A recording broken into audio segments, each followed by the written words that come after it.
तो कंटिन्यू करते हैं अपने इस आर्टिकल को।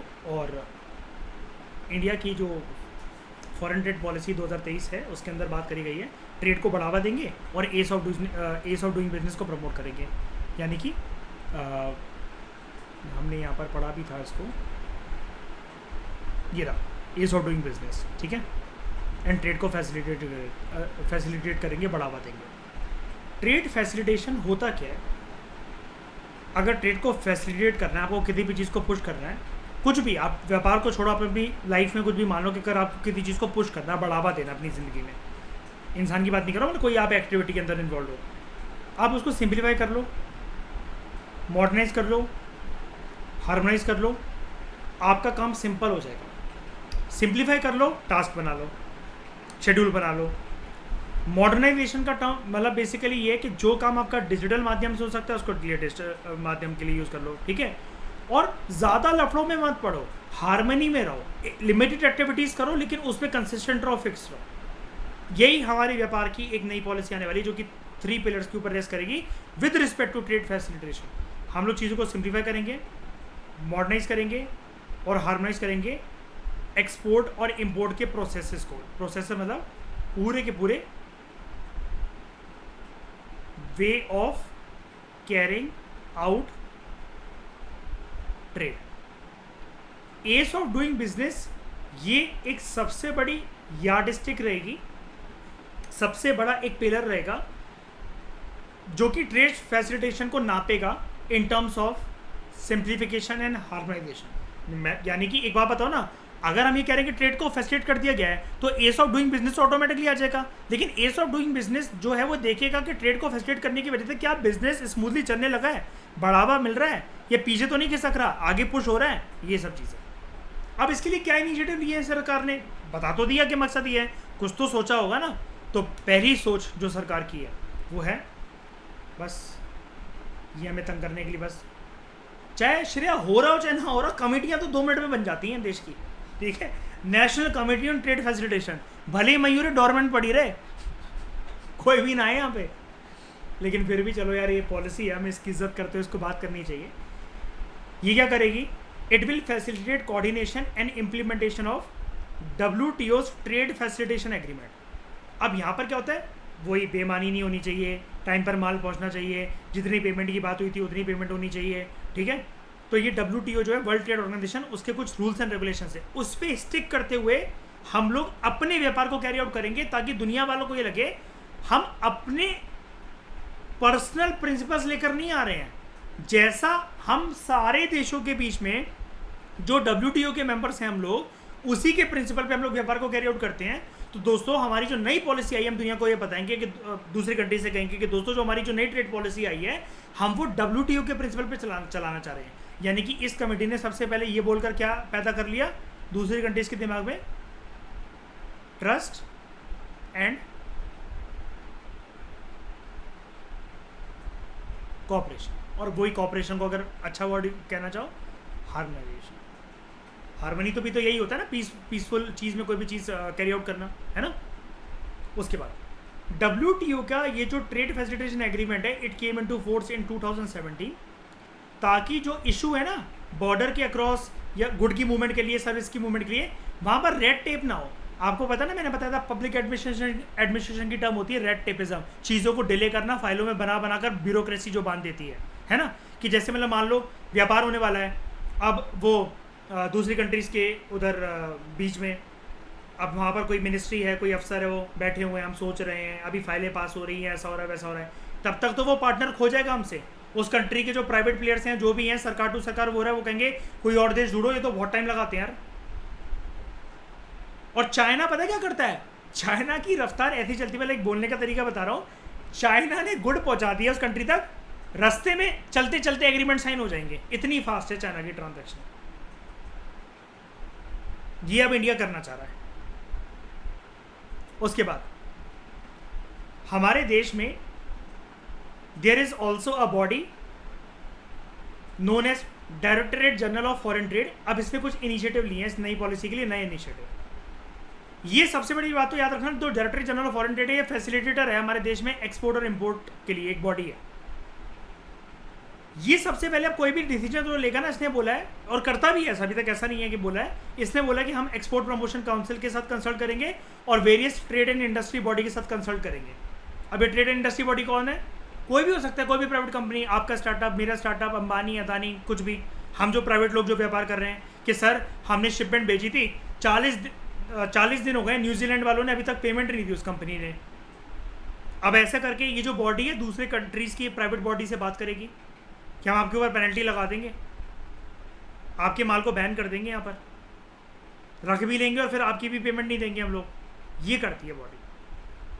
अब इसके लिए बड़े सारे इसने इनिशिएटिव्स जो लिए हैं वो क्या हैं? एक है निर्यात बंधु। हमें न्यू और पोटेंशियल एक्सपोर्टर्स जो है उनको आइडेंटिफाई करना है और व्यापार के नए नए साधन, नए नए आइटम्स के और सर्विसेज के अंदर व्यापार उनके साथ इनिशिएट करना है। ठीक है। और हमारे देश से जो भी एक्सपोर्टर होंगे जो बाहर अपना सामान बेचना चाह रहे होंगे, हम उनकी, मतलब यही बॉडी, हम क्या, मतलब director general of foreign trade, उनकी मेंटरिंग भी करेगा।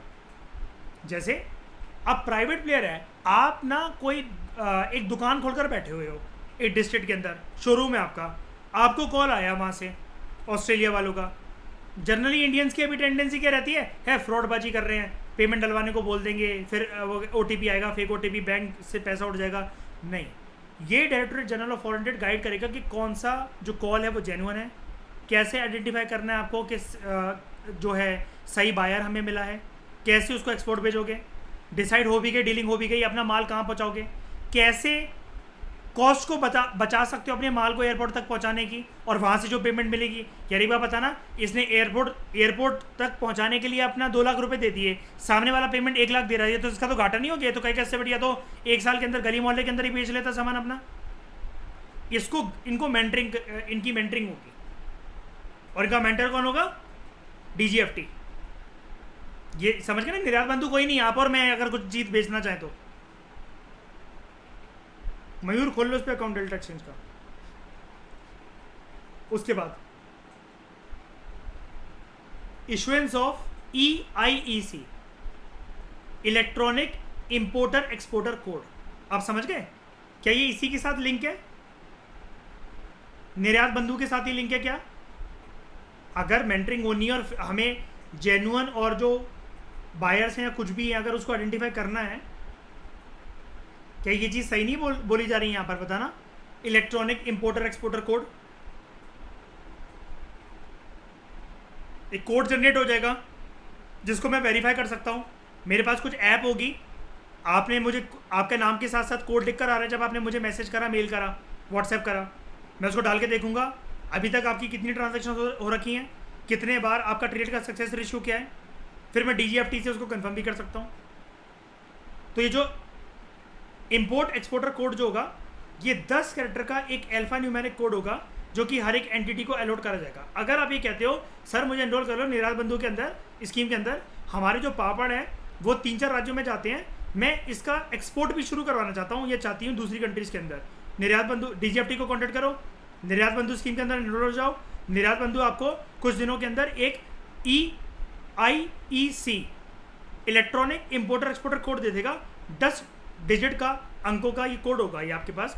और अगर आप कभी भी एक्सपोर्ट इंपोर्ट करते हो, बार बार तो आप ऐसा बोलोगे नहीं कि मिनिस्ट्री ऑफ फॉरेन अफेयर्स और वो करके सर ये लो हमारा ये सामान है, ऐसा है, वैसा है, वो है, तो ये कोड आपको दिखाना पड़ेगा, मैंडेटरी होगा। आपसे कोई सामान लेकर जा रहा है, वो स्कैन करेगा, आपकी फ़ोटो लेगा, सामान जब पहुंच गया है सामने वाले का वो स्कैन करके लाएगा और ये आपका कोड जो है वो उस तक चला जाएगा, ताकि फिर सामने वाले को दोबारा आपसे अगले महीने पापड़ मंगवाने हो तो वो कहे इसी पर्सन से हम करते हैं, अच्छा, और ये वही कोड है, एक बारी बस देख लिया और आपका कोड तो हमेशा फिक्स ही रहेगा फिर। और आपको पॉइंट्स भी मिलते चलेंगे। ऐसे पॉइंट्स इन द सेंस आपने कितनी बार ट्रेड को सक्सेसफुल एग्जीक्यूट करा, कितनी बार आप फेल हुए, आपका सक्सेस रेशियो कितना है। बस ऐसे करते करते आप फेमस पापड़ वाले बन जाओगे। लिज्जत पापड़ का इंटरनेशनल नाम कैसे है? ऐसे ही नाम तो सुना होगा ना लिज्जत पापड़ का। पापड़ तो ऐसे बहुत होते हैं, हमारी मम्मियाँ भी बनाती हैं छतों पर। हर अचार, हर पापड़ वो होता है क्या, मदर्स गुड के जैसे पिकल होते हैं। इंटरनेशनल रिकॉग्निशन है इनकी। आप व्लॉग्स देखो कभी ऑस्ट्रेलिया, अमेरिका में रहने वाले लोगों के, जो उधर मार्ट्स होते हैं वहाँ पर हिंदुस्तान की सामान बिकता है। उसके बाद electronic certificate of origin, code के साथ साथ ये भी देखा जाएगा कि कौन सी कंट्री से सामान आया है। ये सर्टिफिकेट ऑफ ओरिजिन कुछ नहीं होता, जैसे लिखा नहीं होता made in India, made in China वो करके, तो मेड इन ना लिखकर ये एक ऑनलाइन फैसिलिटी है, ठीक है, सर्टिफिकेट ऑफ ओरिजिन। अब इसको इलेक्ट्रॉनिक माध्यम से जो कर दिया गया है, ये एक यूनिक नंबर होगा, एक यूनिक डॉक्यूमेंट आइडेंटिफिकेशन नंबर होगा, और सामने वाला क्यूआर कोड स्कैन कर कर भी ये इसको वेरीफाई कर सकता है और आपको पेमेंट वगैरह भी पहुंचा सकता है डायरेक्टली। जैसे क्यूआर कोड उसने स्कैन करा, इतना ऑर्डर प्लेस करा, डायरेक्टली सामने वाला आपकी पेमेंट विंडो पर आ गया। इससे फ़ायदा क्या होगा, ध्यान से सुन लेना, सर्टिफिकेट ऑफ ओरिजिन से फ़ायदा होगा, आप बिजी हो, सामने वाले को ऑर्डर लगाना है 5 लाख पैकेट ऑफ पापड़ का, कंट्रीज को, कंट्री तो ऐसी ऑर्डर लगाएंगी प्राइवेट प्लेयर जो वहाँ से कोई मंगवा रहा है, चलो बहुत छोटा सा पकड़ लेते, 5000 पैकेट ऑफ पापड़, ठीक है। अब आप कहीं बिजी हो, 1-2 दिन ट्रैवल कर रहे हो, कोई बात हो गई, आप अपने गांव वगैरह चले गए या कुछ भी हो गया, ये क्या होगा, पर्सन स्कैन करेगा, 500 पापड़ के ऑर्डर प्लेस करेगा, डायरेक्टली उसको पेमेंट विंडो पे आपका सिस्टम लेकर जाएगा, वो पेमेंट कर देगा, फ़ोन पे मैसेज आ जाएगा कि विलियम एक पर्सन है ऑस्ट्रेलिया में, उसने 5000 जो पैकेट है, 500 जो पैकेट है पापड़ के, वो ऑर्डर प्लेस करा है, पेमेंट आपके बैंक में आ गई है, प्लीज़ वेरीफाई।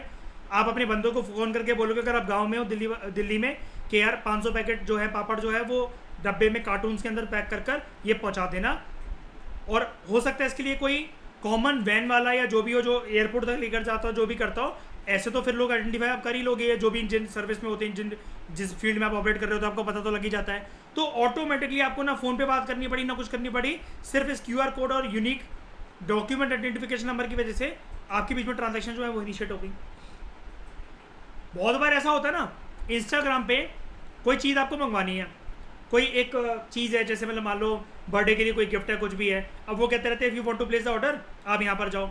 अब आप उसको जानते नहीं हो कि भाई मैं अमेजन वगैरह से मंगवा नहीं पा रहा, पता नहीं रिटर्न होगा कि नहीं होगा, उस पर आता है पेमेंट। जैसे ही वो पेमेंट आता है, आप उसको अपने घर का एड्रेस वगैरह डाल के वो कर देते हैं, ऑटोमेटिकली भी घर तक पहुँच जाता है, आपने कोई कॉल वॉल थोड़ी ना करना पड़ता है, और वो दिखा देता है you can track the delivery, और ऐसा ऐसा करके जितनी यहाँ तक पहुँचा, अभी इस फैसिलिटी तक पहुँचा, डिस्पैच हो गया है, बंद गया है, बस यही है वो। उसके बाद online facility to file quality control and trade disputes. सामने वाले ने बोला आपको कि सर 400 पापड़ तो आपके ठीक आए थे, 100 पापड़ में फंगस लगी हुई है, ख़राब हो गए हैं वो, या उसकी पैकेजिंग इतनी अच्छी नहीं है। यहाँ पर जाके वो अपनी जो है कंप्लेन है वो रेज करेंगे, वो आपको डायरेक्टली कॉन्टैक्ट नहीं करेगा। फिर जो DGFT का ये जो QCTD quality control and trade dispute होगा, ये आपको कॉन्टैक्ट करेंगे, हाँ भाई आपका तो स्कोर कम हो गया, उन्होंने वो बोला, तो आपने बोला नहीं सर ऐसा कुछ नहीं है, आप उनसे वो 100 पैकेट वापस हमें मंगवा दो, आई एम सॉरी, और ये 100 नए पैकेट आप उनको भिजवा दो। यानी कि वो अगर ये है ना, इसमें आके आपकी जाकर कंप्लेंट वगैरह कर सकते हैं, आप रिस्पॉन्ड नहीं कर रहे हो, उन्होंने पहले आपको कॉन्टैक्ट करा कि सर 100 पैकेट ख़राब होता है, आप मैसेज सीन कर करके छोड़ रहे हो, या आप फ़ोन ही नहीं उठा रहे हो, उन्होंने आपको मेल दिखा, मेल का रिप्लाई नहीं कर रहे हैं, वो इसमें फिर आप वो फाइल कर देंगे, और वहीं आपकी सिविल कम होने लग जाएगी। फिर लोग समझ जाएंगे पापड़ वाला फ्रॉड है, इससे ऑर्डर नहीं करवाने, इसके क्वालिटी अच्छी नहीं होती है, रिव्यूज़ बहुत गंदे हैं इसके। हम लोग ऐसी तो कोई भी प्ले स्टोर वगैरह से ऐप डाउनलोड करते हैं, ऐसी तो करते हैं कि रिव्यू किसके क्या है, कितने स्टार मिल रखे हैं। अमेजन से कोई आप प्रोडक्ट मंगवाते हो तो देखते हो ना, सामने वालों ने रिव्यूज़ का डाल रखे हैं, अच्छा वर्क करता है कि नहीं करता। लेकिन इस पूरे माजरे के अंदर हमें क्या कहानी समझ में आई, everything is becoming this time totally online. और वो तो है ही यार, ऑब्वियस ही बात है, एक्सपोर्ट और इम्पोर्ट हो रहा है ना यार, ऑनलाइन तो हो गई। लेकिन इस बारी DGFT also went completely online. अच्छे से समझ में आया? पहले बताओ ये 4 पॉइंट, कोई दिक्कत? मैंने भर भर के एग्जाम्पल दे दिया आपको। आगे बढ़ूं। अब कस्टम तक आपका माल पहुंचा एयरपोर्ट में, सी पोर्ट पे, अब वहां पर क्या इनिशिएटिव लिए गए हैं?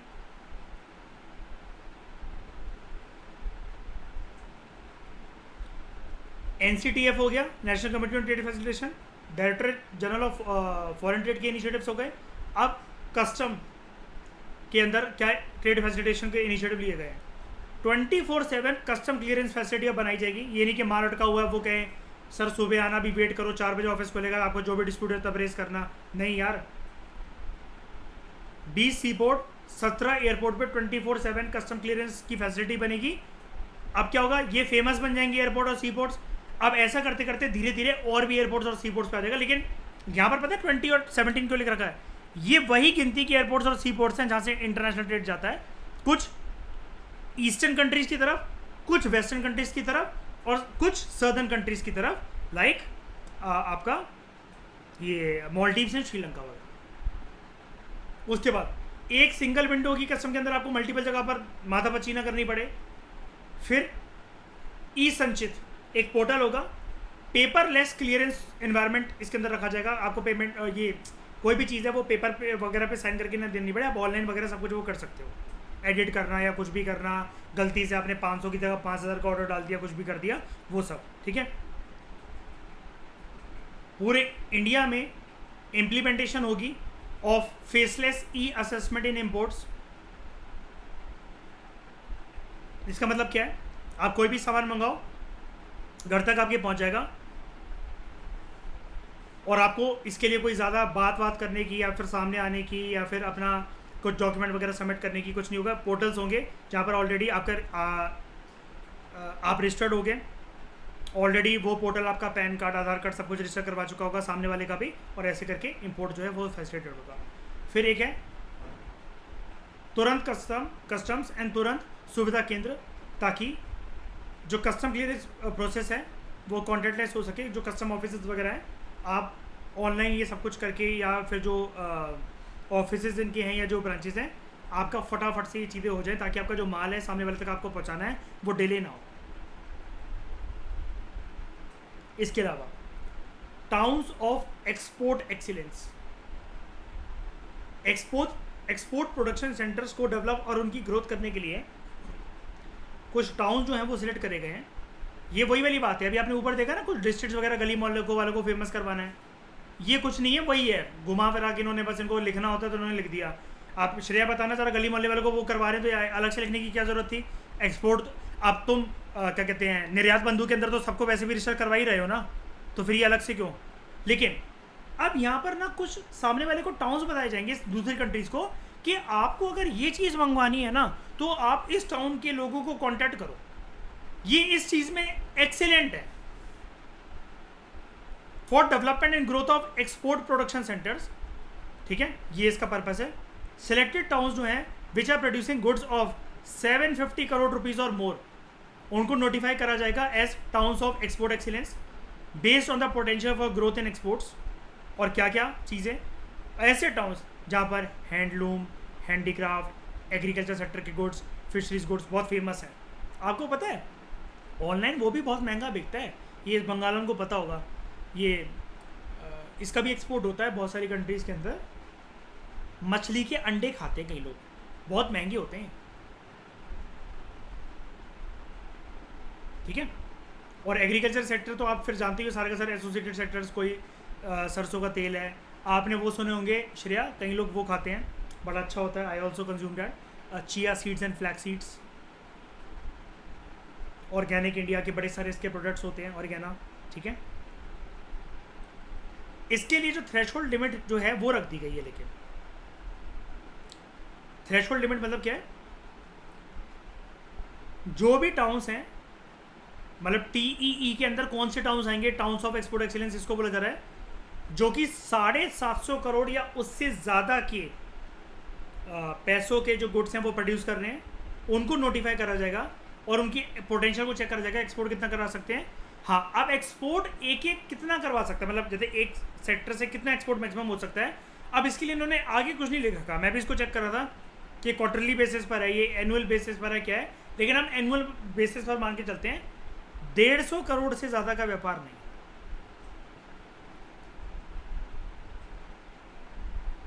थ्रेशोल्ड लिमिट यही है। पता है क्यों यार? एक टाउन अगर 150 करोड़ का वो कर रहा है, और एक बार बताना, फिशरीज क्या ऐसा कोई हमारे देश में कोई टाउन है जो जहाँ पर सिर्फ फिशरी सेक्टर ऑपरेट कर रहा हो, जहाँ पर सिर्फ एग्रीकल्चर सेक्टर ऑपरेट कर रहा हो, सिर्फ हैंडीक्राफ्ट ऑपरेट कर रहा हो और सिर्फ हैंडलूम में ऑपरेट कर रहा हो? सिर्फ एक है क्या? नहीं ना, ताकि दूसरे टाउन्स को भी मौका मिले। मतलब ये लाइन सुनकर निराश मत हो जाना, सर ये तो लिमिट लगा दी और फिर मयूर आपके मुंह से निकलेगा ये सरकार किसी को नहीं कमाना देना चाहती नहीं कमाई हो किसी की। नहीं यार, और भी टाउन्स यार, उनको भी मौका मिले। और एक टाउन है क्या हमारे देश में? बताओ चलिए कि हज़ारों टाउन है। मछलियों का अगर व्यापार है तो सिर्फ तमिलनाडु को हक मिलना चाहिए, उसके शहरों को हक मिलना चाहिए। मद्रास, चेन्नई वगैरह और ये करके, विशाखापट्टनम और ये केरला वगैरह ये सब कुछ नहीं है। एर्नाकुलम डिस्ट्रिक्ट वगैरह ये सब, ये भी तो चाहते हैं करें, है ना। उसके बाद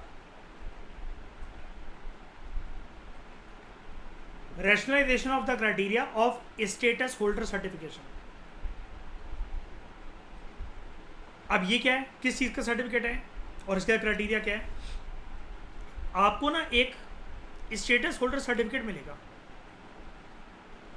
ये किसको दिया जाएगा और कब दिया जाएगा। एक्सपोर्टर जो फर्म्स है ना उनको रिकॉग्नाइज करा जाएगा एज बिजनेस लीडर्स जो कि एक्सेल कर चुके हैं इन इंटरनेशनल ट्रेड और कंट्री के फॉरेन ट्रेड में जो लगातार कंट्रीब्यूट कर रहे हैं। मैंने बोला ना, अगर आपकी अभी सिविल अच्छी है, आपके पॉइंट्स अच्छे हैं, आपको ये सर्टिफिकेट मिल जाएगा। लेकिन याद रखना, प्राइवेट इंडिविजुअल के लिए नहीं है ये फर्म्स के लिए। आपने जो भी माल पहुंचाया डेस्टिनेशन तक, टाइम पर पहुंचाया, सब कुछ अच्छे से करा, उसके लिए है। कितनी ट्रेड्स आपकी सक्सेसफुल हुई। उसके बाद मतलब आप एक चीज़ समझ गए, यहाँ पर सामने वाला कुछ करे चाहे ना करे, दूसरी कंट्री कुछ करे चाहे ना करे, मतलब हमको अच्छा बनकर रहना है, हमें अपना देखना है। सामने वाले को तो कंट्रोल कर नहीं सकते हम लोग। हमें अपनी साइड से व्यापार को बहुत अच्छे तरीके से चलाना। जो प्रिविलेजेस है क्या मिलेंगे अगर जिसको सर्टिफिकेट मिल जाए। क्लियरेंस ऑन ना सेल्फ डिक्लेरेशन बेसिस। गुड्स के लिए क्लियरेंस चाहिए आपको। हम सर अभी तक पापड़ एक्सपोर्ट कर रहे थे, अब अचार भी करने का सोच रहे हैं। क्लियरेंस नहीं चाहिए अब आपको इसके लिए किसी की। आप क्या कहोगे, जैसे मैं बताता हूँ, अगर आपको अमेजन से ना सामान आता है 3 से 5 दिन के अंदर, अगर आपको अमेजन से सामान कल ही चाहिए ना, वो कहते हैं 100 रुपये एक्स्ट्रा लगेंगे। लेकिन अगर आप अमेजन के साल के 1000 या 1500 रुपये जो भी होते हैं वो देकर अगर आप प्राइम कस्टमर हो, तो आप नेक्स्ट डे ही आपको वो सामान आ जाता है डिलीवरी के साथ ही, और डिलीवरी हो जाती है उसकी, और उस वो नहीं लगता, एक्स्ट्रा चार्जेस नहीं लगते फिर आपके 100 रुपये। अगर आपको अर्जेंसी में कोई अमेजन से सामान चाहिए, वो आ रहा होगा 3 से 5 दिन के अंदर, अगर आपको कल ही चाहिए, कहते हैं ना उधर लिख कर आता है फास्टेस्ट डिलीवरी, 100 रुपीज़ एक्स्ट्रा लगेंगे। भले ही आपका वो सामान जो वो मतलब उस कैटेगरी के अंदर आता हो 500 रुपये से ज़्यादा के अमेजन से जब आप ऑर्डर करवाते हो ना, तो नहीं लगता कोई एक्स्ट्रा चार्जेस, शिपिंग चार्जेस वगैरह, डिलीवरी चार्जेस। लेकिन डिलीवरी चार्जेस 100 रुपये तब लग जाएंगे आपकी अगर आपको कल ही चाहिए वो सामान। यहाँ पर क्या है, अगर आपको और भी चीज़ें अगर वो बेचनी है और भी कुछ अगर अपना धंधा एक्सपेंड करना है, आप ये सर्टिफिकेट देते हो, सर मेरे पास स्टेटस होल्डर सर्टिफिकेट है, यानी कि मैं अमेजन का प्राइम कस्टमर हूँ, बस सबमिट हो जाएगा एंड आपकी नई कैटेगरी बन जाएगी। आपको वेरियस डॉक्यूमेंट जो है वो उससे एग्जाम्पशन मिलेगी, राहत मिलेगी। और कंसाइनमेंट को हैंडल करने के लिए आपको प्रेफर करा जाएगा, प्रोफेशनल ट्रीटमेंट आपको मिलेगा, यानी कि यू विल हैव अ से, मेरा माल कहाँ तक पहुँचा, क्या नहीं पहुँचा। आपको नंबर भी आएगा कि आप इनको कॉन्टैक्ट कर सकते हो, ये वो पर्सन है जो कि आपके माल की देखभाल कर रहे हैं। ये शिप 4:30 बजे निकला है अमेरिका, ये परसों शाम को 3 बजे पहुँच जाएगा, रात को 3 बजे पहुँच जाएगा। यहाँ पर आपको यानी कि समझ रहे हो, एक प्राइम कस्टमर की तरह ट्रीट करा जाएगा श्रेया, समझ रहे हो, जिसके पास स्टेटस होल्डर सर्टिफिकेट होगा। ज़्यादा प्रिविलेज मिल गई ना। देखो कंसाइनमेंट हैंडल मैं कब कर पाऊंगा, जब जो शिप चला रहा है, जो प्लेन में जो मेरा सामान लेकर जा रहा है, मेरी उससे बात तो हो रही हो, सर जी क्या हो गया, सुनने में आ रहा है बरमुडा ट्रायंगल में प्लेन खो गया, मेरा सामान कहाँ गया, वो कह रहे हैं दूसरी दुनिया पहुँच गया।